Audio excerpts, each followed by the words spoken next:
इतना बड़ा देश, और हमें शर्म भी नहीं आती ये कहते हुए कि फिरंगियों ने हमें गुलाम किया।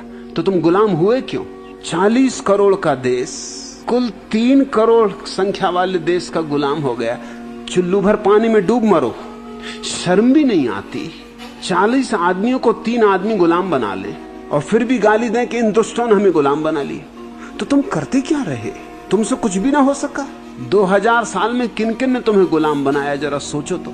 हूण आए, बर्बर आए, तुर्क आए, मुगल आए, अंग्रेज आए, पुर्तगाली आए, फ्रेंच आए, जो भी आया तुम उसके ही पैर चूमने को राजी हो गए। तुम जैसे गुलाम बनने को तैयार ही बैठे थे। तुम एक से भी नहीं जूझ सके और फिर भी तुम अकड़ से कह पाते हो कि इन्होंने हमें गुलाम बनाया। तुम गुलाम बने, तुम गुलाम बनने के लिए बैठे थे।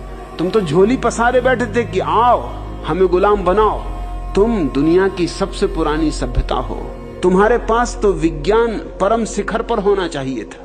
भारत एक बुनियादी भूल में पड़ा रहा है। इसने विज्ञान का तिरस्कार किया, उसका फल भोग रहा है। तुम्हारे तथाकथित धर्मगुरु तुम्हें भगोड़ा बनाते रहे, पलायनवादी बनाते रहे, कहते रहे संसार तो माया है और जो होना है वो तो परमात्मा की कृपा है, उसके बिना तो पत्ता भी नहीं हिलता। तो फिरंगियों ने तुम पर कब्जा कैसे कर लिया?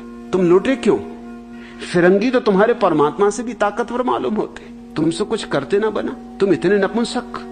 ये तुम्हारे तथाकथित ऋषिमुनियों की कृपा है कि उन्होंने तुम्हें उल्टी बातें सिखाई। उन्होंने जीवन की बुनियाद तो तुम्हें दी नहीं और जीवन के शिखर की बकवास शुरू कर दी। काखागा सिखाया नहीं और तुम्हारे हाथ में कालिदास के शास्त्र पकड़ा दिए। अगर मैं उनका विरोध करता हूं तो तुमको लगता है कि मैं तुम्हारी दुश्मनी कर रहा हूं, लेकिन मेरी मजबूरी है। जरूर मेरी बात जहर की तरह लगेगी।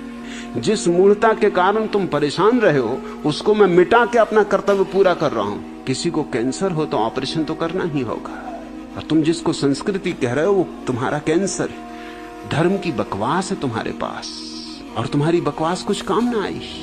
इस आजादी में भी तुम पे पश्चिम की कृपा है। गुलामी भी उन्होंने दे दी थी तुम्हें, आजादी भी दे दी उन्होंने तुम्हें, और आज तुम्हारी आजादी छीनी जा सकती है। अभी चीन तुम पे कभी भी सवार हो सकता है। अगर नहीं सवार होता तो रूस के कारण, तुम्हारे कारण नहीं। तुम तो खच्चर हो, तुम पे कोई ना कोई सवार होगा। और तुम कहते हो कि आप भारतीय संस्कृति का मैं ज्यादा विरोध क्यों करते हैं? इसलिए कि भारत से मुझे प्रेम।